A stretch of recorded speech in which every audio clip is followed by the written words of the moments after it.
ating inagmamahal. Pinupuri, sinasamba kita, dakilang Diyos at Panginoon. Tunay na ika'y walang katulad, tunay na ika'y rin magpapagod. Mabuti ang Diyos na sa ating inagmamahal. Mabuti ang Diyos na sa ating inagmamahal. Mabuti ang Diyos na sa ating nagmamahal.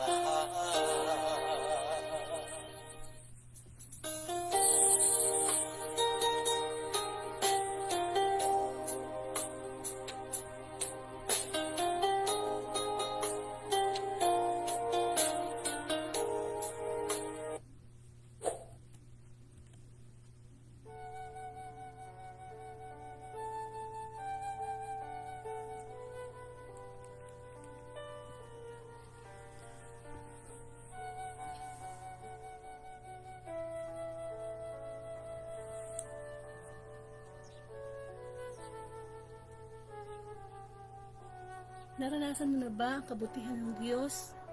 Ngayong ikaw, ako, ay isa sa mga ginising niya sa panibagong umaga. Nang tayo ay natutulog kanina, para tayong mga patay. Ang ating free will ay hawak ng Diyos. Pero purihin siya, pasalamatan, sapagkat isa tayo sa unang nakareceive ng blessing. Every kissing is a blessing. At nawa, pag hindi pa namumulat ang ating mga mata, yung diwa pa lang natin, nagpapasalamat na tayo sa Diyos. Sapagkat sa pagkising natin sa panibagong umaga, muling nagre-recreate ang Panginoon, ang ating Ama sa langit. Kamukha ng kanyang sinabi, karoon ng panibagong araw, karoon ng panibagong pag-asa. Sa ngalan ng Ama at ng Anak ng Espiritu Santo. Amen. Ang kapayapaan naway sumaatin sa oras na ito sapagkat live na magpapakain ng almusal ng kanyang salita, ang spiritual na pagkain ng ating Diyos. Isang napakagandang almusal na kung saan makakabusog sa ating kaluluwa, sa ating espiritu. Seek first the kingdom of God. Yan ang gusto ng Panginoon. Ngunit lumapit muna tayo at humingi ng kapatawaran. Ama, patawarin mo po ako sa aking mga kahinaan. Ano man ang aking naging kasalanan, ginusto ko man o hindi, Lord, patawad. Karunungan, discernment, humility. And the fruit of the Holy Spirit, my Lord, ang ipagkaloob sa akin sa oras na ito. Ako'y abang lingkod mo na gagamitin mo lamang bilang daluyan ng iyong mensahe. Come, Holy Spirit, we need you. Dalangin ko na ang bawat pusong nagdi-desire na mabusog, na maghamit, mag-inspirasyon ng salita mo sa araw na ito upang ano man harapin nilang problema, sa trabaho, sa buhay, kakayanin dahil binigyan mo na kami ng kalakasang pisikal. Sabi mo nga, Lord, fighting spirit, Lord. Patuloy ka kumilos sa Facebook Live na ito. Ikaw ang maitaas at mabigyan patuloy. Ang lahat ng ito'y dalangin ko po sa iyo, Ama, sa pangalan ng Anak, kaysa ng Espiritu Santo.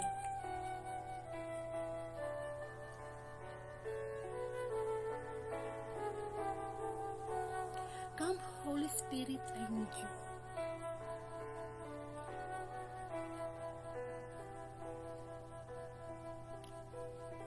Come, Holy Spirit, we pray.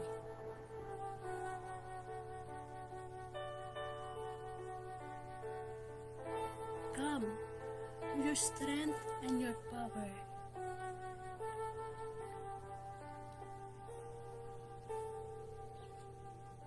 Come in your own special way.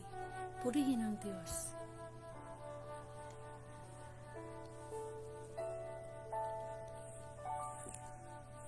Mga kapatid, bigyan po natin ng parangal ang mabuting balita.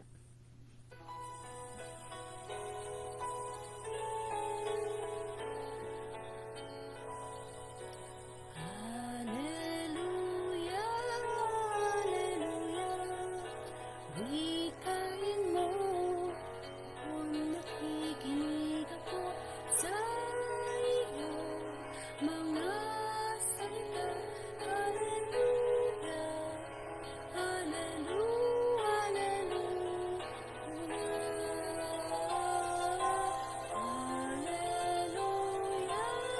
hallelujah. Wikain mo kung nakikinig ako sa iyong mga salita.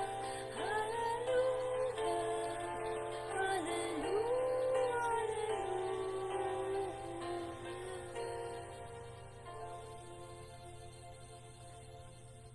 Mahal tayo ng Diyos, ang mabuting balita ayon kay San Lucas.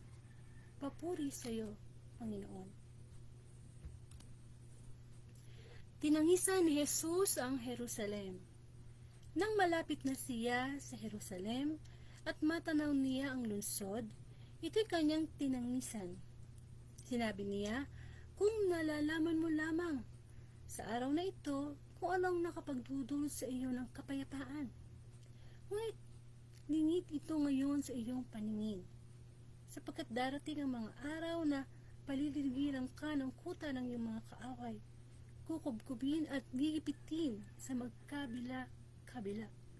Wawasakin ka nila at lilipulin ang mga anak mo sa loob ng iyong muog, at ni isang bato'y wala silang iiwan sa ibabaw ng kapwa bato, sapagkat hindi mo pinansin ang pagdating ng Diyos upang iligtas ka.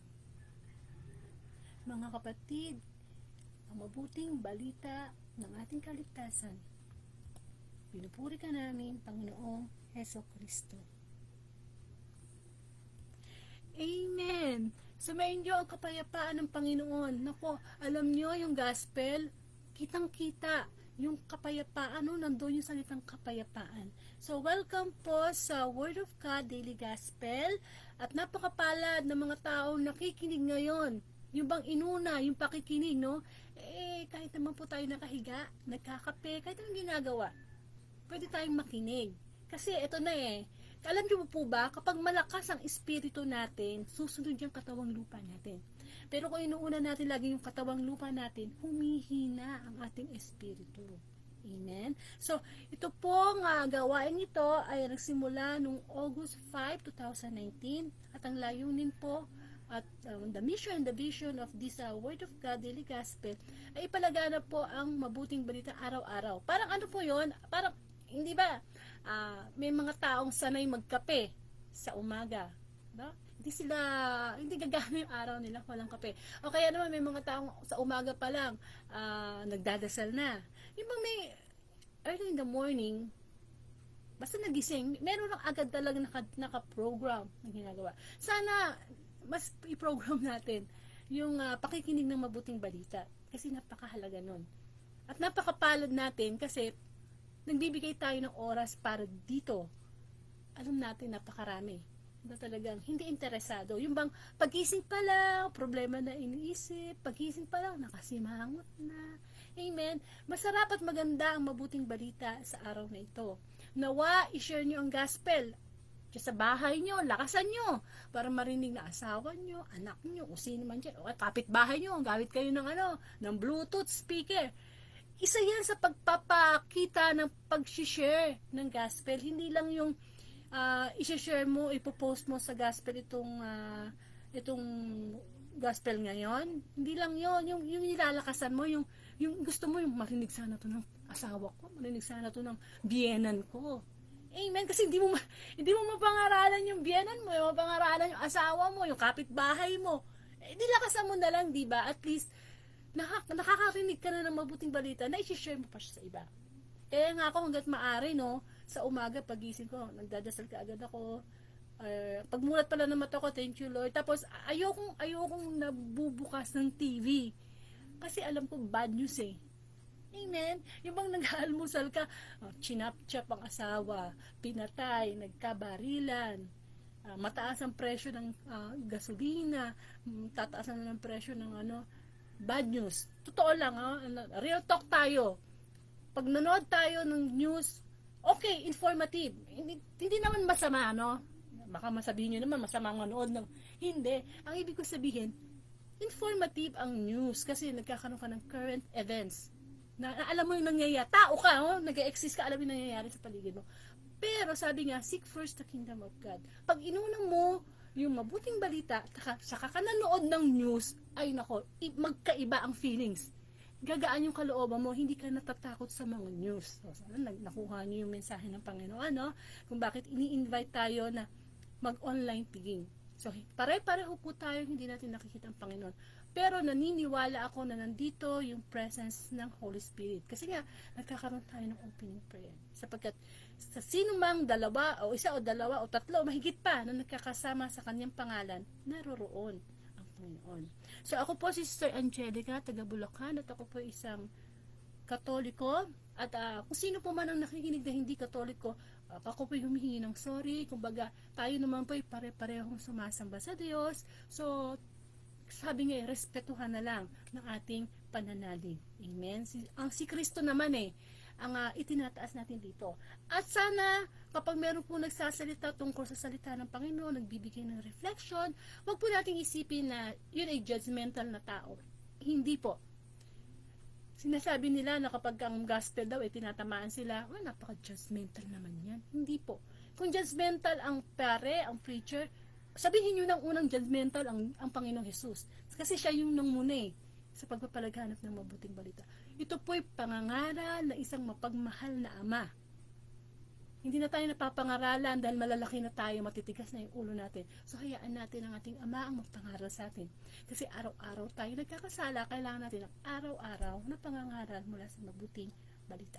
I will assure you, mag-bless kayo kasi napakaganda, no, ng message ni Lord. Tatamaan ka, tatamaan ako. So, maraming salamat. November 23, 2023, Thursday Gospel po ang ating pagninilayan. At tungkol ito sa tinangisan ni Jesus ang Jerusalem. At ang pagbasa ay mula kay San Lucas, chapter 19, verses 41 to 44. So, good morning po sa lahat ng makakarinig. Good morning, Engineer Rene. Ito po yung regular nating nakikinig na ng salita ng Diyos. At maganda, mabuti, sasabihin ng Diyos ang kanyang ginagawa. At sila Sister Yana, yung masasabi natin, Brother Jerry, may mga tao talagang hinahanap yan Ako, honestly, hinahanap ko yan. Hindi kumpleto ang araw ko pag hindi ako nagkakaroon ng reflection. Kasi, nakakapagod ang mundo sa totoo lang. Nakakapagod. Kaya kung hindi tayo hihingi ng kapahingahan sa salita ng Diyos, talagang babagsak tayo. No? Talagang marami tayong iiyakan. Tatangisan na problema. Amen. So, balikan po natin ang gospel. Tinangisan ni Jesus ang Jerusalem. Alam niyo po, sa pagbabasa ng Bible, kung hindi ka talaga guided ng Holy Spirit, bibigyan mo siya ng meaning literal. Literal. Pero kung i-connect mo ang spirit mo sa Diyos, meron tong spiritual na mensahe sa atin. Sapagkat sa oras na ito, live na nagbibinhi, naghahagis ng binhi ang Diyos. Halimbawa, ikaw, nakikinig ngayon dyan, live na nagbibigay ng binhi ang Diyos sa puso natin. Na ngayon, ang tanong, ito ba'y magbubunga? At pag nagbunga, ito ba'y mananatili ang bunga? At pag nanatili ang bunga, i-share ba natin yung bunga? So, please share this gospel, this Thursday gospel to your timeline, to your GC, para marami din po ang makarinig ng mabuting balita. Amen. So, ang Panginoong Jesus, talaga namang lagi siyang lagalag. Punta rito, lakad dito. For what purpose? Of course, to share the gospel. Ganyang kasipag ang Panginoon. Araw-araw. Maraming tao ang nakakakita sa Kanya, sa mga ginagawa niyang mga himala. Amen. So, kung isa tayo sa mga tao na ganun, na lagi tayo may urge yung tenga natin, o spiritual na tenga natin, mapalad tayo. Para tayo yung mga tao noon na sumusunod sa Panginoong Jesus. Para tayo mga alagad ni Jesus. Amen. Kasi nga, Kung ano pa yung mahalaga, yung pa ang binabaliwala ng tao. Kaya, tumatangis ang Panginoong Jesus. Ano ba yung pagtangis? Pag-iyak, kalungkutan. Amen? So, siguro naman, bawat isa sa atin, alam yung salitang tangis, tumangis, nalungkot, umiyak. Ano yung feeling nun? Ang sakit, di ba? Ang sakit, yung bang may taong mananakit sa damdamin mo, yung bang may taong mananakit sa'yo na hindi mo naman ginawa ng masama, pero, di ba? Sinisiraan ka, o kaya yung sa trabaho mo, iniiyakan mo kasi ginagawa mo naman yung trabaho mo, tapos nagka pang pinapagalitan ng boss mo, o kaya sa pamilya mo, nalulungkot ka, naiiyak ka minsan mag-isa, naisip mo parang walang nagmamahal sa'yo, o baka mamaya hindi ka na mahal ng taong mahal mo, o kaya yung mga anak mo, hindi ka nirespeto, masakit. Ano na ba yung pinakamasakit na nangyari sa buhay mo? Yung bang namatayan ka ng mahal sa buhay, namatay yung sarili mo, namatay ka isa-isa mong anak, yung bang naghiwalay kayo, yung bang nawalan ka ng trabaho, ano ba iniyakan mo? Yung nasunod ba yung bahay nyo? Ang dami. Pero isipin mo na ngayon kung ano yung pinakamasakit na nangyari sa buhay mo at talaga namang humagulgol ka sa iyak. Isip ako. Ano share ko? Yes, ako meron. Ang pinakamasakit na nangyari sa akin, ang buhay, iniyakan ko talaga ng todo. As in, todo talaga. Yung nagkasakit ako. For your information, si Sister Angelica ay dating hindi nagsisimba, hindi nagbabasa ng Bible. Wala akong pakialam sa Diyos. So, nabubuhay lang ako sa mundo kung ano yung nakikita ko, ginagaya ko. Sapagkat lumaki ako sa pamilya na hindi rin nagsisimba, wala rin relasyon ang aking mga magulang. So, walang nag-guide sa akin. Okay? So, sa madaling salita, kilala ko lang ang Diyos sa pangalan. Umiyak ako ng gusto nung malaman ko na ako ay may brain tumor. Nagkaroon kasi akong brain tumor eh. Ang brain tumor pala, malalaman mo na lang na meron kang tumor sa utak pag malaki na. So, ang hirap. Kasi bagong kasal pa lang kami ng asawa ko. Siguro, wala pang 2 taon. Wala kami pera para dun. Yung panahon na yun, ang laki ng halaga na magpapa-opera ka sa utak eh. Yung bang babarinahin yung ulo mo, kukunin yung bukol. Yung bukol na nakuha sa akin kasing laki ng itlog. Ganun na siya kalaki. At ano ang naging sign? Yung hindi lumalabo yung paningin ko. Akala ko kasi kailangan ko lang ng salamin sa mata. Kaya pag lumalabo yung mata nyo, o may diferensya yung mata nyo, hindi yan paglabo lang ng mata. Kasi ang mata daw, sabi ng neurologist, ay maraming pinanggagalingan na sakit. At yun nga, dumating yung time na pag didilot ko yung mata ko, parang TV na nag-standby. Ano ba yun? Di ba yung TV, pagka nawawala yung yung signal, yung parang puti na lang. Ganun ang pagdilat ko ng mata, ganun. Tapos, dumating sa time na naduling na ako. 2 na yung nakikita ko sa mga bagay, sa tao. 2 na nakikita ko sa anak ko, sa asawa ko, 2 na. Hanggang sa, umiiyak talaga ako, sabi ko, maaga pa bagong kasal pa lang ako halos. Tapos yung anak namin, wala pa 1 taon, si Angel. Tapos wala pa kaming pera. Alam mo yung sitwasyon na, wala ka ng pera, wala ka na naipon, may sakit ka pa, tapos mamamatay ka pa.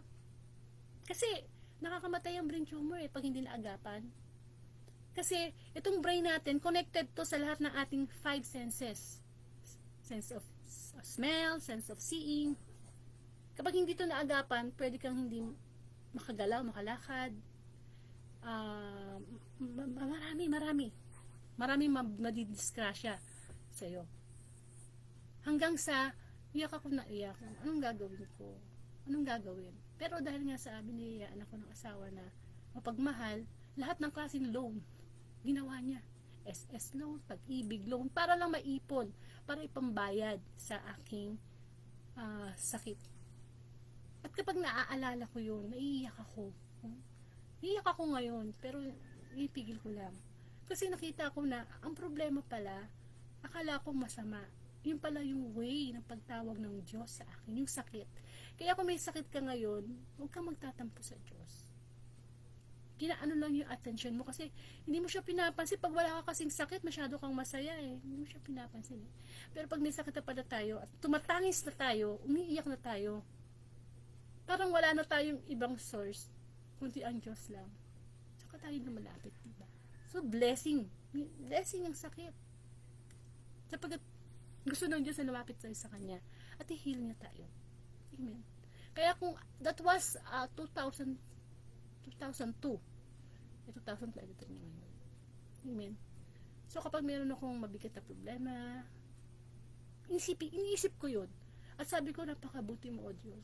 Hindi ko deserve eh. Pero hindi kita kinikilala, hindi ako nagsisimba. Wala ka sa akin. Pero pinagaling niya ako. Pinrovide niya lahat ng financial na needs namin.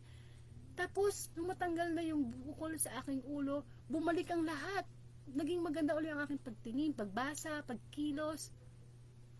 Ay, naku, sabi ko second life na to. At hindi lang second life ha.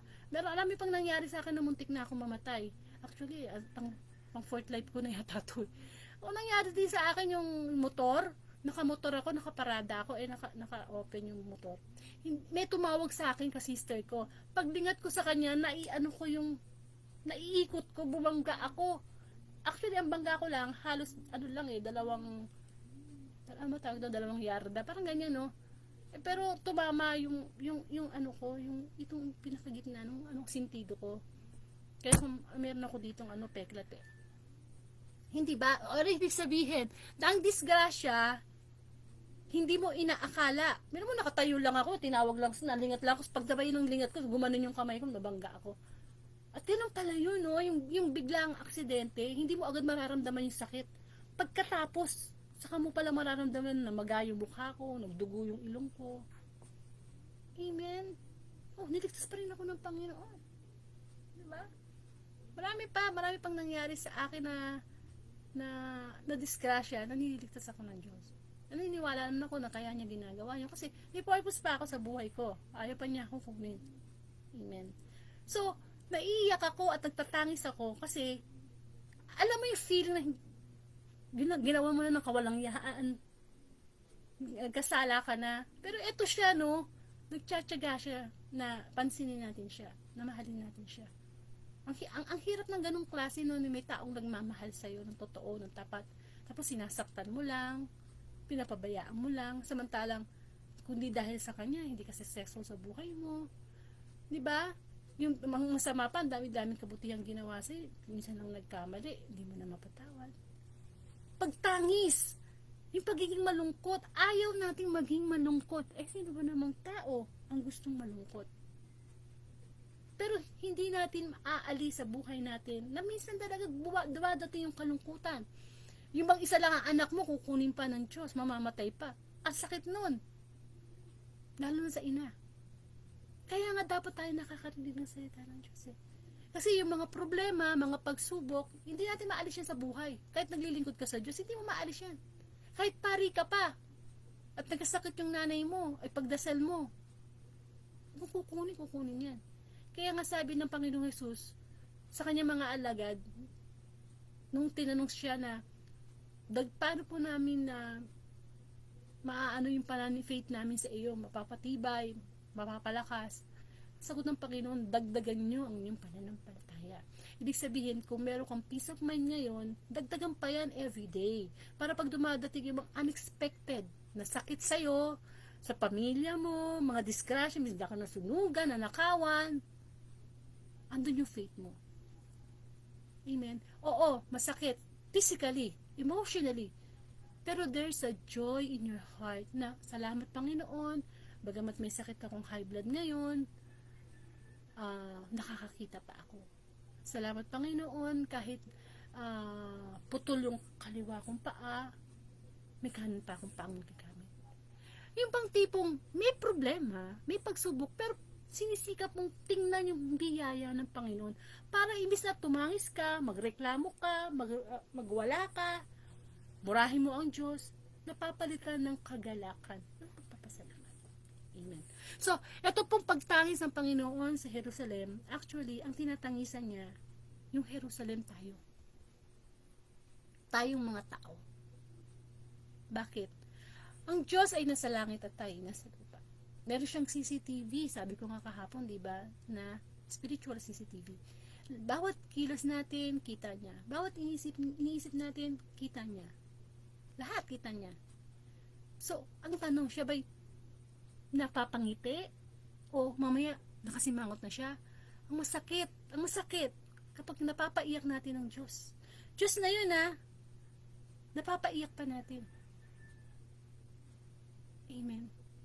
Kung yung ang anak natin ayaw nating maiisahan ng classmate niya, sasaktan ng ibang tao, gaganti tayo Kasi masakit sa atin na masaktan ng ating anak. Masaktan mo na ako, wag lang yung anak ko. Tao pa lang yan, ha? Tao pa lang yan. Wag mo nang saktan yung asawa ko. Wag mo nang saktan yung mahal ko sa buhay. Ako na lang. Ganun tayo noon. Masyado natin pinagtatanggol ang ating mahal sa buhay. Kasi alam nating masasaktan tayo. Kung kaya natin gawin yan sa tao na nilikha ng Diyos, na makasalanan din, na ipinapahiram lang sa atin ng Diyos, bakit ang Diyos pinapaiyak natin araw-araw sa pamamagitan ng paggawa natin ng kasalanan? Amen. Sabi nga po nito ni Jesus, kung nalalaman mo lamang ang araw na ito kung ano ang nakapagdudulot sa iyo ng kapayapaan. Tinatanong tayo ng gospel. Actually, ang bawat araw kapayapaan naman ang gusto ng Panginoon. Pero bakit pinupuno mo ng problema ang sarili mo? Yung problema mo bukas, iniisip mo na ngayon. Yung problema mo sa isang buwan, sa isang 3 buwan, sa isang taon, sa 2024, problema mo na. Minsan iniiyak ka mo na, Lord, baka mamamatay yung nanay ko, mahal ko pa po siya, ganyan. Hindi ba?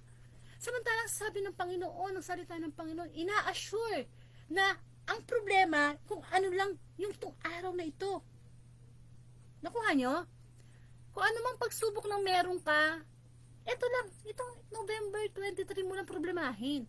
Yung susunod na oras, araw, wag muna. Kasi hindi pa tayo sure kung ibibigay sa atin ng Diyos yun. Plano ka ng plano, yung pala, mamaya-maya na kukunin ka na ni Lord. Amen.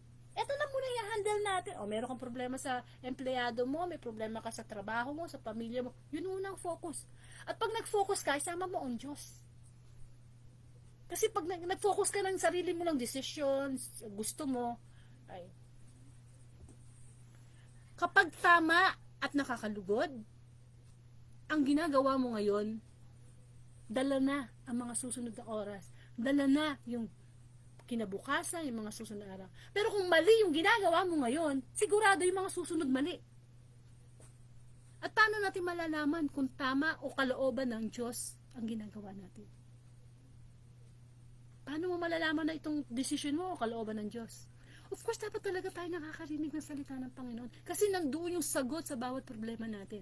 At nalalaman natin na meron palang mga biyaya ang Diyos sa bawat napagtatagumpayan nating problema sa tulong niya. Sa tulong niya halaga, in Jesus' name, huwag nating angkinin, hindi talaga natin kakayanin.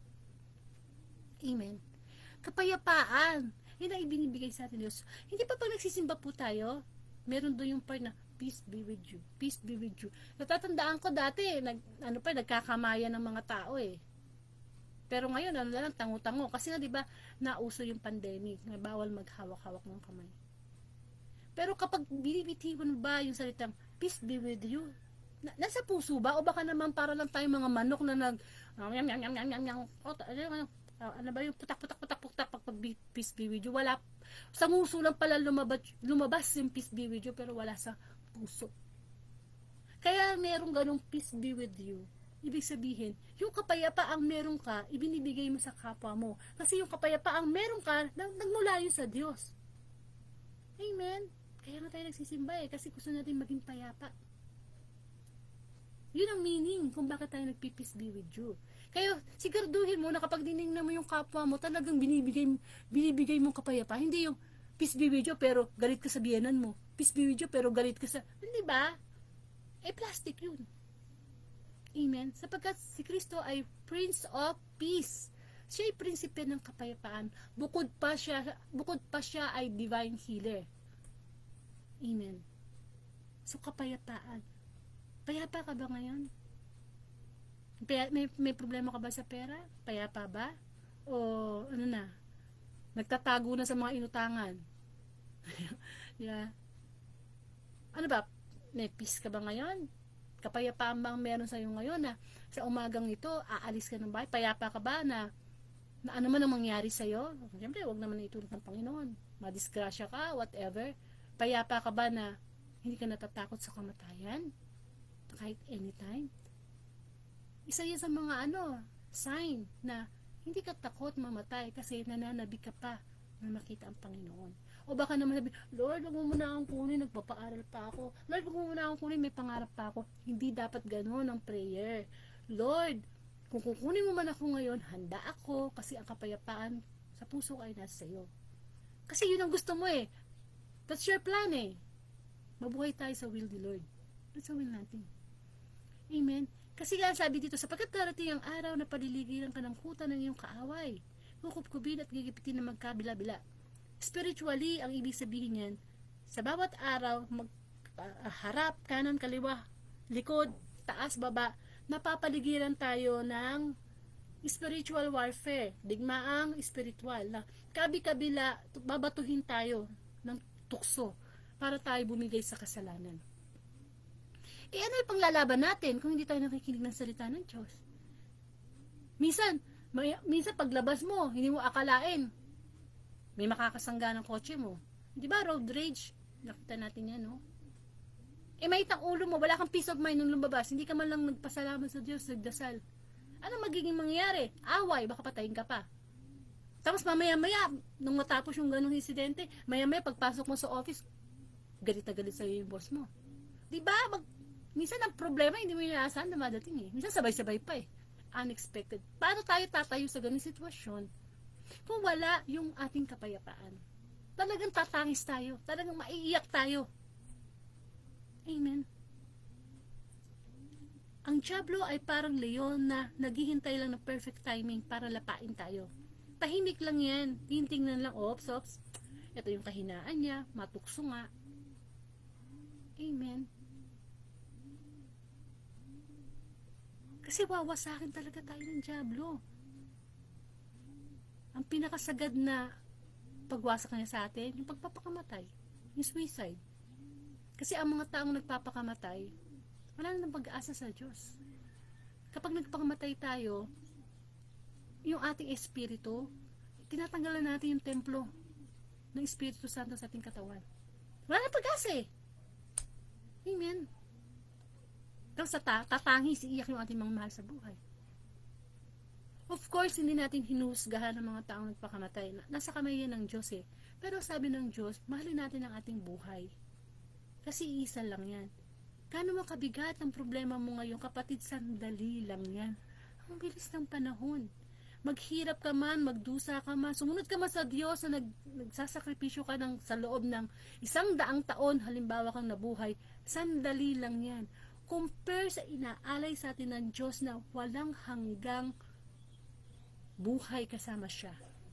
Kaya kung ano yung problema mo ngayon, ako po, walang problemang nagtatagal. Lahat ng problema may solusyon. Sabi nga, ang problema, nagdadala lang yan. Sa tao lang na nagdadala. Minsan akala mo, yung nakasalubong mong tao, nakangiti sa'yo, ginigirit ka pa ng good morning, yung pala bigat-bigat ng problema niya. Meron naman tao, super blessed, na maraming pera, lahat na bibili niya, pero nakasimangot, nakareklamo. Amen. Nagdadala ang problema. Kung dinadala mo yan kasama ang Panginoon, hindi mo na yung ituturing na problema, hindi mo na iiyakan yan. Amen. Okay. Ito. Ano ba yung actually lagay ko 3, 4 yan, may pinahabol eh. 4 na mga dahilan ng pagtangis ni Jesus. Ano ba yung dahilan? O malalaman natin na napapaiyak na natin ang Diyos. Una, kapag tayo ay makasarili. Ano yung makasarili? Yung wala tayong inisip kundi, akin to, ako to, Yung sa'yo, akin yan. Yung sarili lang. Kasi, pag nagiging selfish tayo, ginagamit natin yung ating free will. Yung ating kalayaan pumili. At pag pumipili tayo, gusto natin, lagi tayo nagbebenepisyo. Nagiging sigurista tayo. Amen? Diyan tayo nagkakaproblema kung bakit natin napapaiyak ang ating Diyos. Imbis na God's will ang sundin natin, yung free will natin. At nangyayari yun. Yung meron kang desisyon sa buhay mo, magnanakaw ako sa gobyerno kasi kailangan ko makapagpatapos ng pag-aaral ng anak, kailangan namin ng pera, pang sarili yun. Yung perang gusto mong kunin, ipahiram lang naman ng Diyos, di naman sa atin. Kaya nga sabi ko sa inyo, i-practice nyo sa buhay nyo na lahat ng tao, bagay, i-mindset, sabi ng Diyos, i-mindset na pahiram lang. Kapag ka ikaw ay nagtumutulong sa kapwa mo, eto ha, galing to sa Diyos. Sa isip-isip mo lang ha, pinagkatiwala na sa akin, ngayon ipinagkakatiwala ko sa'yo. Itutulong ko sa'yo, sa Diyos yung galing. Never claim na sa'yo yan. O ito, may pamilya ako ha, paalagaan ko. Hindi ba? Pahiram lang to ng Diyos, temporary lang to. Di ba? Yung bang tipong alam mo na yung free will natin, hiniram din natin, pero malayang ibinigay sa atin ng Diyos ng walang bayad. Kasi inabuso natin eh. Porque meron tayong sariling desisyon, inaabuso natin, hindi natin ginagamit to glorify God. Kaya nagiging makasarili tayo. Kapag ang desisyon mo, pag-aralan mo, teka, ito bang desisyon ko tama? Baka mamaya napapaiyak si Jesus. O baka mamaya itong desisyon ko, hindi kalooban ng Diyos. At malalaman natin ang kalooban ng Diyos sa kanyang mga salita. Kung may galit ka sa kapwa mo, gagantihan mo din ng galit? Hindi yun paggamit ng tama ng free will. Hindi yung God's will. Ang God's will, magpatawad ka. Lahat tayo may mga pride. Yan, yung pride chicken na yan. Kaya tayo nagiging selfish. Kaya sana suriin natin ang ating puso. Ano bang mga bagay na ginagawa ko na nagiging selfish ako? Kasi napapaiki ako ang Diyos eh. Kasi ang Panginoon Jesus, hindi siya selfish. Ibinigay niya ang kanyang buhay. Ang Diyos Ama, hindi selfish. Binigay niya ang kaisa-isa niyang buktong na anak ko. Kaisa-isa na buktong pa, no? Diba? Ibig sabihin, nasa Diyos ang lahat. Pero isinare niya sa atin. Binigay niya. Nagpadala siya ng propeta, ng hari, para ipangaral ng salita ng Diyos. Pero, wala pa rin. Ano pa rin ang kasalanan. Hanggang sa panahon natin ngayon. Ang Panginoon Jesus ay nasa langit na. Sino ang ginagamit? Mga taong pinili niya. Mga pari, preacher, para ipalaganap ang mabuting balita. Pero ini-isnab. Sasaktan ng Diyos. Amen? Bakit? Kayamanan eh. Actually, kayamanan to, itong pinapakinggan nyo, spiritual na kayamanan to eh. Pero nire-reject ng iba. Kasi ibang kayamanan gusto nila. Yung kayamanang mapapasarili. O kung mag-share man sila, yung mapapakinabangan lang nilang tao. May mga ganong tao, no? Na nagsishare lang dahil meron inaantabayanan na ganti ang kapwa.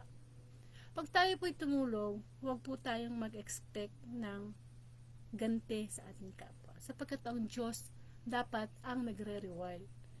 Amen? Minsan, tumutulong tayo kasi meron tayong hidden agenda. Selfish, pagiging selfish din yan.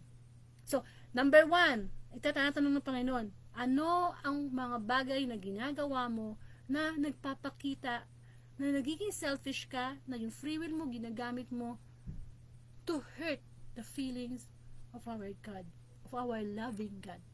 Meron at meron yan. Amen. Pangalawa, paano kung nalalaman na napapaiyak ko ang Panginoon? Wala kang oras. Wala kang oras para sa Diyos. Wala kang oras magdasal, magbasa ng Bible, makinig sa mga itong gawain. Hindi lang naman akong gumagawa nito eh. Sa YouTube, may mga pare na araw-araw nag-gospel. May mga preacher na araw-araw nag-gospel. Pero you don't have time. Mas mahaba pa yung time mo sa panonood ng mga patayan, mga pornography, pagsusugal, pag-inom ng alak, pakikipagkwentuhan ng walang kabuluhan. Mas may oras ka pa sa pag-iisip sa problema mo, naubos na yung araw mo, nandun pa rin problema mo. Wala kang oras. At mahirap yun. Huwag mo sabihin na kulang yung oras ko eh. 24 hours kulang pa? Ibig sabihin, hindi marunong ang Diyos? It's just a matter of time management. O, ganitong oras, prayer time, ganitong oras, makinig. Ganitong oras, trabaho na ako. Sige. Kung tutuusin hindi naman hinihingi ng Diyos ang 24 hours sa'yo. Ang hinihingi lamang ng Panginoon ay quality time. Ikaw, walang oras sa'yo ang pamilya mo, ang anak mo, asawa mo. What would you feel? Wala silang oras sa'yo. Samantalang nagtatrabaho ka para pakainin sila sa tulong ng Diyos. Pag-aralin sila. Tapos mas may oras pa sila sa kanilang barkada.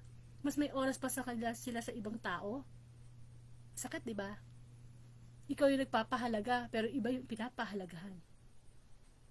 Parang may kanta yun mahal mo siya, pero may mahal siyang iba. Di ba? Walang oras. Time is gold. Tama yan, time is gold. What is your motto? Time is gold. Kasi napakahalaga naman talaga ng oras Kasi bawat minuto, segundo, nung ikaw ay pinanganak, ni-record yan nung nurse. Tag tayo namatay, i-record din yan anong oras tayo namatay, anong araw. Amen. Sa Soko, yung mga pinapatay, hindi ba? May mga investigador, nire-record nila anong oras to namatay. Kasi kasama yun sa investigation kung suspect ka, halimbawa, namatay yung tao na yun ng 12:59. Nasaan ka nung oras na yun? Ano po ko, natutulog sa bahay. Natutulog ka sa bahay, 12:59. Yung pala, 12:59, hindi ka natutulog sa bahay. Nandun ka sa krimen. Ibig sabihin, 12 o'clock pa lang. Nandun ka na. It's just a matter of seconds. Kung magiging suspect ka, o masasama ka sa krimen, mapaparusahan ka. Actually, hindi lang kasi natin pinapansin ang time. Kasi nga, sanay na tayo Alam mo yung pagsanay ka nang nakikita yung tao, parang baliwala na sa'yo Yung sanay ka nang nakikita yung mga bagay-bagay, wala na Hindi mo na nabavalue. Subukan mong tanggalin yan. Subukan mong mawala yung asawa mo, yung anak mo. That's the time na hahanap-hanapin mo na yan. Sayang, nung nandito siya, nabubuhay, hindi ko siya pinansin. Hindi ko siya binigyan ng oras. Hindi na yan babalik. Hindi na babalik. Kahit halimbawa, naging lapastangan ka, nagkulang ka ng time mo sa mga magulang mo. Pag namatay yan, hindi po pwedeng sabihin sa kababaon niya, Nay, kung buhay ka lang, ganito ang gagawin ko. Hindi na. Kaya nga mahalaga, hindi mo na maibabalik ang oras. Walang makapagbabalik ng oras sa atin kahit gaano pa tayo kayaman. Amen. Kasi ang oras na yan lang hinihintay natin that Jesus will finally come again. Paano kung mamaya-maya lang, after 30 minutes, andyan na ang second coming or the last coming? Sayang ang oras. Sayang oras na binigyan tayo ng pagkakataon ng Diyos na makarinig ng mabuting balita. Hindi natin pinansin. Kasi tayo mga tao, gusto pa nating hintayin na wala ng wifi, wala ng internet, wala ng kayamanan, wala ng pag-aaral, wala na lahat. Ayun na. Judgment day na. Tsaka natin sabihin na, wala na internet, wala na akong mapaglilibangan. Punta na ako sa'yo, Lord. Sorry na. Kailangan pa ba ng ganun? Dito pa lang sa lupa, dapat naghahanda na tayo ng time. Amen.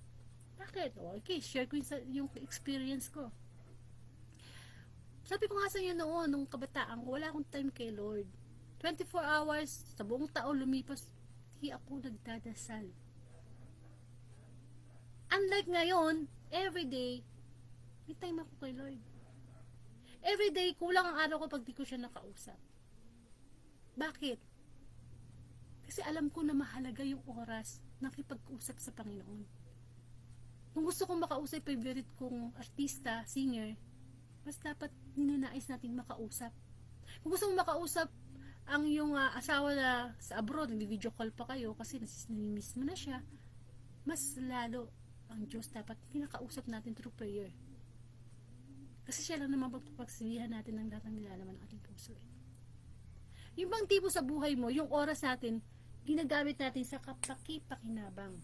Pero hindi naman sinasabi ng Diyos na, huwag ka nang maglibang, huwag ka nang magtrabaho, huwag ka nang manood ng TV, hindi. Lagi ko nga inuulit-ulit sa inyo na, maging sigurista tayo, unahin natin yung dapat mauna. Huwag natin pahulihin ng Diyos. Pag nagawa na natin yung para sa Diyos, then go on. Gusto mong manood, basta hindi nakakasama. Basta yung gagawin natin, hindi nakakasama para sa Panginoon. Gawin natin. May hobby ka, nagte-tennis ka, nagsusumba ka, nagbo-bowling ka, go! Ang mahirap, bowling ka ng bowling, tennis ka ng tennis, sumba ka ng sumba, natapos ang araw, napagod ka, asan ang Diyos? Wala kang time. At yan lahat ang nangyayari sa mundo, nawawalan tayo ng time. Kahit dumating na yung time ng pandemic na sama-sama na tayo sa isang bahay dahil bawal lumabas, nagkaroon ng time ang family sa isa't isa, sa wakas, nagkita ang mga magulang at anak. Dati hindi sila magkita. Nauuna yung tatay nagtatrabaho, susunod yung anak. Minsan sa gabi, hindi na rin nag-uusap. Amen. Nagkaroon ng time sa family. Nagkaroon ng time ng tawag dito ng disiplina. Kailangan social distancing. Kailangan mag-alcohol. Buti pa yung alcohol, no? Naalala ko yung pandemic. Hanggang ngayon, dala na natin yung alcohol, eh. Yung bang tipong, nung pandemic, kailangan, alcohol muna bago pumasok. Sa isang establishment. Kailangan social distancing. Kailangan may mask. Na-disiplina tayo. Pero, ang talagang point ng Diyos doon is spiritual mask. Nagmamask tayo para, di ba natatakpan yung mukha pag nakamask? Yung mata lang nakalabas halos?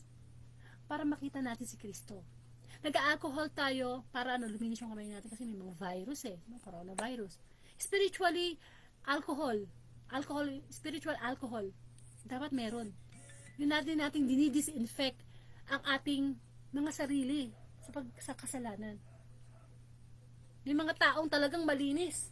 Mula ulo hanggang paa, kung maligo 3 beses, mag-toothbrush, di masama uli. Cleanliness is next to godliness. Pero kung mas nauuna yon, tapos nga malinis na katawan mo, ganda nga na itsura mo, sama naman ang ugali. Diba? Ano yun? Ang tinitingnan ng Diyos ang ating puso. Oras. Tanong, sa isang araw may oras ka ba sa Diyos? Nakakapanalangin ka ba? Dapat dalawa dapat ang ginagawa natin sa bawat araw eh. Pananalangin at pakikinig o pagbabasa ng Biblia. Kasi sa pananalangin, nakikipag-usap tayo sa Panginoon. Alangan tayo lang tanong, salita ng salita. Gusto natin sumagot siya. Isasagot siya sa pamamagitan ng ito pag nakikinig ka sa mga itong kakain o kaya nagbabasa ng Bible. Amen. Two-way. Gusto mo bang chat ka ng chat, di kasi nasagot ng chatmate mo? Amen. Pag may oras ka na sa Panginoon, makikilala mo siya. Ganun naman, di ba, yung nililigawan mo yung asawa mo noon. Gusto mo, lagi mo siyang nakikita. Gusto mo, lagi kayo nagkakausap, nagde-date. Ba't ka maging asawa na wala?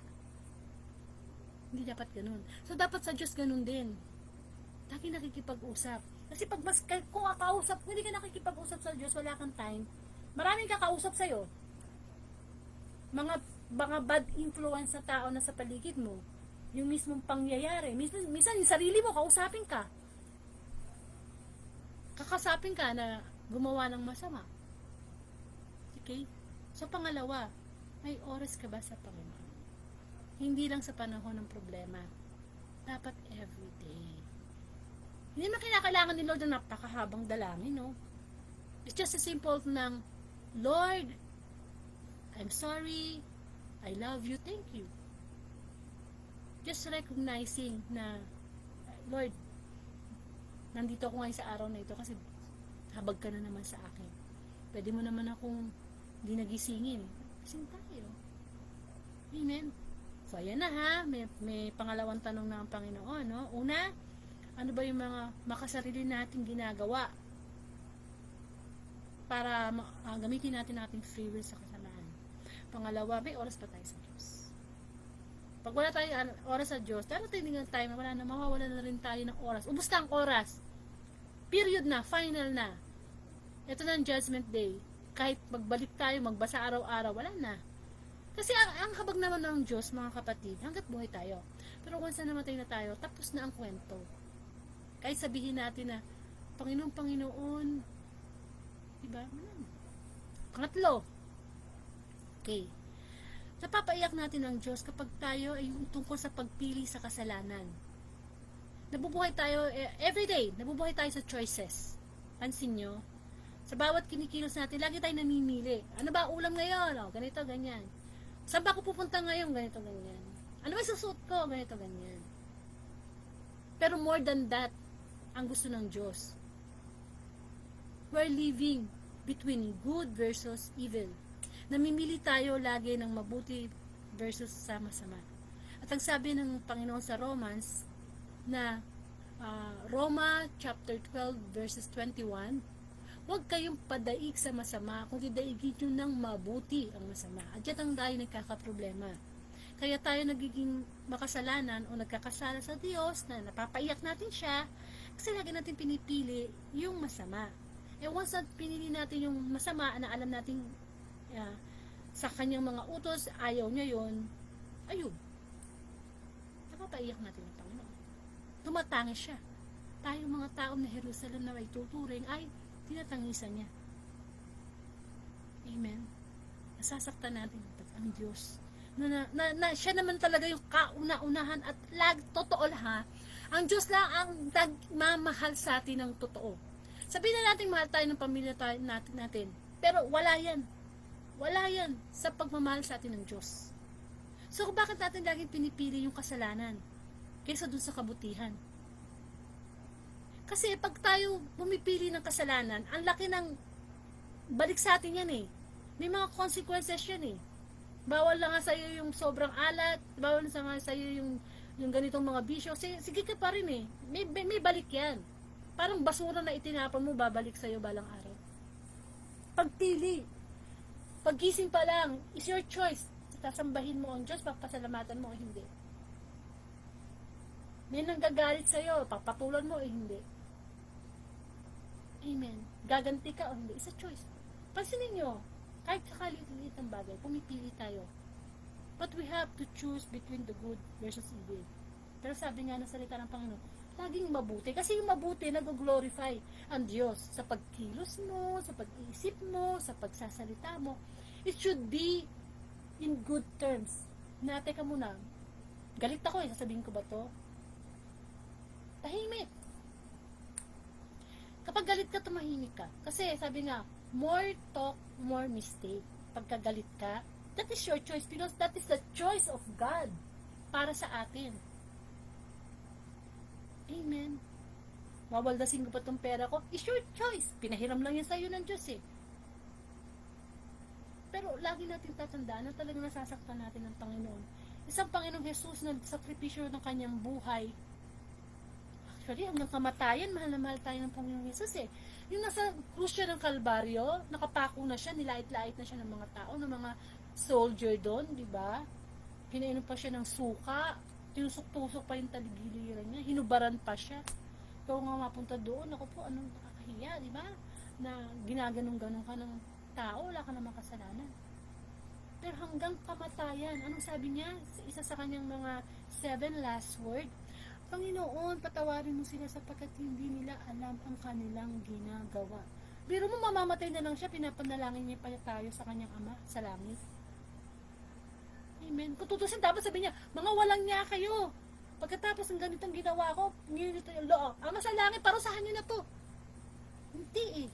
Hanggang kamatayan ng pag-ibig ng Diyos. Amen. Pinili pa rin niyang ipakita hanggang sa huling hininga niya ang pag-ibig niya sa atin. Amen. Balikan niyo yung 7 last word. Ano pa yung mga sinabi niyo? Natapos na.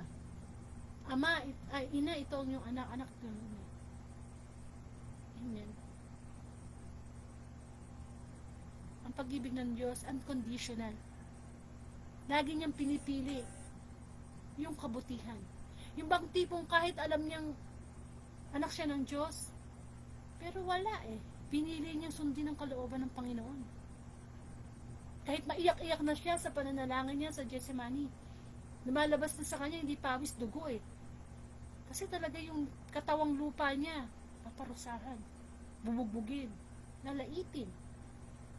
Pero lagi niyang pinipili ang mabuti, no? Kasi akala natin minsan, pag gumawa tayo ng mabuti, lugi tayo. Walang taong nalulugi kapag gumagawa ng kabutihan. Medyo feeling lang siguro natin na naisahan tayo. Just because of pride. Kaya yung pride na yan, humility versus pride, lagi natin piliin ang humility. Kung feeling mo na inutangan ka, di ka binayaran, okay lang. Yung nagkautang naman siya sa Diyos eh. Di ba sabi ko nga sa inyo, mindset, pinahiram lang, temporary lang. Huwag aangkinin, kukundin niya ng Diyos, pag namatay tayo, wala tayong madadala. Kaya nga di ba sabi, yung pera kaibiganin natin pagtulong sa kapwa. Di ba? Pagpili yan. Namimili tayo. Pero hindi sa lahat, huwag tayo dapat magkamali sa pagpili, sa paggawa ng mabuti. Kasi yung kaluluwa natin ang nakasakripisyo dyan eh. Ginawa na ni Kristo ang kanyang role. Binigyan na niya ang kanyang buhay. Eh, tayo naman, it's our turn. Hindi na tayo ipinako sa krus. So, piliin natin lagi ang Panginoon. Sa pagdidesisyon natin, kahit sa pinakasimpleng bagay lang, isipin natin, gusto ba ito ng Diyos? Pinipili ko ba yung kabutihan? Mapapasaya ko ba siya? Hindi ba? Minsan, yung bang trabaho ka ng trabaho para mabigay mo yung maganda sa anak mo. Kahit wala ka ng bagong sapatos, hindi ka makabili ng para sa'yo. Pero pinipili mo, bakit? Because you want your children to be happy. Which is hindi masama. Amen. Ang masama, binigay mo na lahat, wala ka namang nabigay sa Diyos. Yung pang tipong, bigay ng Diyos, tanggap ka ng tanggap, wala kang naibabalik sa Panginoon. Hindi mo pinipili ang kabutihan. Amen. So, ang tanong uli, sa bawat araw ba, sa bawat decision ba, sa bawat ginagawa natin, pag tayo ay tinutukso, lagi ba natin pinipili ang good? O pinipili natin evil kasi masaya tayo doon? O, pag nafe-feel mo na yung masaya ka, alam nyo kasi, sa kung gusto natin magkaroon ng kagalakan ng Panginoon, lagi natin isipin, hindi na baling di ako masaya. Basta masaya ang Diyos. Tandaan nyo yan. Pero kung masaya ka, pero na-sacrifice mo naman yung happiness ni God, hindi mo siya nabigyan ng glory, hindi mo siya nag-glorify, zero yan. Sayang. Sayang ang time. Amen. Pang-apat. Ito ang pinaka nakakasakit talaga sa Panginoon. Yung walang pag-ibig. Wala kang pag-ibig sa Diyos. Alam naman natin ang pag-ibig ay makapangyarihan. Alam naman natin ang pag-ibig, sabi nga kapag pumasok sa puso ni naman, hahamakin ng lahat, masunod ka lamang. Alam niyo ang pag-ibig, makapangyarihan. Kasi nga, God is love. Ang Diyos ay pag-ibig. Amen. Ang kabuuan ng Biblia ay pag-ibig. Ang buhay na walang hanggan ay pag-ibig. Mahal tayo ng Diyos. Tayong mga makasalanan. Ang ayaw lang sa atin ng Diyos, yung kasalanan ginagawa natin. Amen. Kaya nga nagtsatsaga ang Panginoon na sa online, maiparating sa atin ang kanyang mensahe. Para makapagnilay tayo. Amen. Ngayon, syempre, hindi naman papayag ang dyablo. Naku, teka ha, ito pala strategy mo. Diyos ha, pag-ibig ha. Turuan ng tao na umibig sa mag-ibigan sa isa't isa, ibigin ng Diyos ang higit sa lahat. Ginagamit din ng dyablo ang pag-ibig. Sa anong paraan? Kaya nga merong bawal na pag-ibig. Amen? Makinig ang may pandinig. Yan. Madalas sabihin ng Panginoong Jesus yan. Pag sa kanyang pangangaral, yung makinig ang may pandinig. Ibig sabihin, makinig yung mga taong interesado malaman yung mensahe ng Diyos. Kasi pagka naintindihan mo, naunawaan mo, at naisa buhay mo, ibig sabihin, buhay na yung spiritual ears mo. Kasi pinag-usapan naman natin dito more of spiritual yung spiritual eyes, ears, 'di ba? Yung spiritual leper, yung spiritual stroke. yung gumaling yun. Kasi nagpapagaling ang Panginoon eh. Sa Facebook Live na ito, kung talaga isa sa puso lang natin, nagpapagaling siya. Pinapaunawan niya sa atin yung ating mga pagkakamali sa kanya kung bakit natin siya napapaiyak. Mga bawal na pag-ibig, ayaw ng Panginoon yan. Galing yan sa dyablo. Amen. Ano ba ang sabi ng Panginoon sa Marcos chapter 10 verse 9? Ang pinagsama ng Diyos ay huwag paghiwalayin ng tao. Kaya nga 'di ba bawal ang premarital sex kung hindi pa kayo mag-asawa. Pero uso na yan ngayon. Noon pa uso na yan hanggang ngayon. Lalo pang gumagrabe ngayon eh. Sa mga social media, sa video, no? Nagagamit na. Amen. Huwag natin masyadong mahalin ang tao. May mga taong nagpapakamatay sa sobrang pag-ibig sa tao. Meron nga tayong mga tinatawag na crime of passion. Sobrang pag-ibig niya, nabubulagan na siya. Napatay niya yung tao, kahit mahal niya. Huwag nang makuha ng iba. Huwag tayong makikisama sa hindi natin asawa. Real talk lang po tayo. Kasi ito po ay salita ng Diyos. Hindi naman po ito sa akin eh. Kasi meron pamantayan kasi ang mundo eh. Sa mundo, okay na yan. Okay na ang divorce. Kasi laganap na yan sa buong mundo eh. Pero sabi nga ng Biblia, nagpababala, magbago na kayo ng inyong isipan. Huwag na kayong umayon sa takbo ng mundo. Hindi lahat ng nakikita natin sa social media tama. Amen. Tulad ng sinabi ko, walang judgment, walang judge dito. Ito'y pangaral ng salita ng Diyos kasi gusto niya tayo mapabuti. Ayaw niyang nalulungkot siya dahil sa pinagagawa natin kasalanan. Na alam na nga natin, na open book na nga ang Bible eh. Nasa last part na nga tayo ng Bible, pinagawa pa natin. Hindi ba? Kaya kung may kinakasama ka na hindi mo asawa, mag-decide ka na. Kasi araw-araw napapaiyak mo ang Diyos. For our Catholic faith, mortal sin ang pakikisama sa hindi mo asawa. Yung sabi nga doon sa Mateo, ang sino mang tumingin ng may mahalay sa isang babae ay nagkakasala. Siya ay nagkakasala na. Tumingin pa lang yun ha. Hindi mo pa, wala ka pa ginagawa ha. Ibig sabihin, ang temptation nagsisimula yun sa isip natin. So dapat, yung battleground ng Diablo sa ating isipan, pinapatay na natin through Holy Spirit sa mga aral ng Diyos. Amen? Parang sasabihin, paano ko naman hihiwalay yan itong kinakasama ko ngayon nakasal sa iba, siya yung bumubuhay sa amin, may mga anak kami. Sino bang mas mahal mo? Yung kaluluwa mo o yung tao na bumubuhay sa'yo ngayon? Hindi ka naman masisave ng tao na hindi ka pinakasalan eh. Yung nga pinakasalan na eh. Nagluluko pa eh. Yung nga pinakasalan may papel na eh, di ba? Ikaw pa kaya, hindi kayo asawa, pwede kang palitan yan anytime. Amen. Kung umiwalay ka sa asawa mo, be sure na pangangatawanan mo yung decision mo na stay single dad, single mom. Hindi yung nag-single mom ka, single dad ka, legal kang kasal, maghahanap ka na naman ng iba, naghahanap ka na naman ng iba, ayan. Dumami na lang yung anak ko sa iba. Amen. Because our body is a temple of the Holy Spirit. Kaya pag ginagamit natin ito sa pakikipagtalik sa hindi natin asawa, binababoy natin ang ating katawan, ang templo ng Espiritu Santo. Just to give satisfaction. Ang pagsunod sa Diyos, o kung gusto mo magkaroon ng pag-ibig sa Diyos, nakafocus tayo sa Diyos, kung anong gusto niya, yung makakapagpasaya sa Kanya. Amen. Yung lalaki sa lalaki, nag-iibigan, ayaw ng Panginoon yun. Paano dadami ang tao sa mundo? Kung kayo pa, lahat ng lalaki ayaw na sa babae, nandidiri na. Saka naman nakakita ka lalaki mong tao, nandidiri ka sa babae. Ayaw mong ligawan, ayaw mong makasama. Gusto mo kapwa lalaki. Ganyan ang nangyari sa Sodoma, Gomora.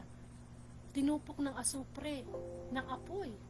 Amen. Ako, malulobat yung cellphone mo. Ay, cellphone ko. Laptop ko. Diba? Kaya kailangan lamang tayo ay sumusunod sa kalooban ng Panginoon.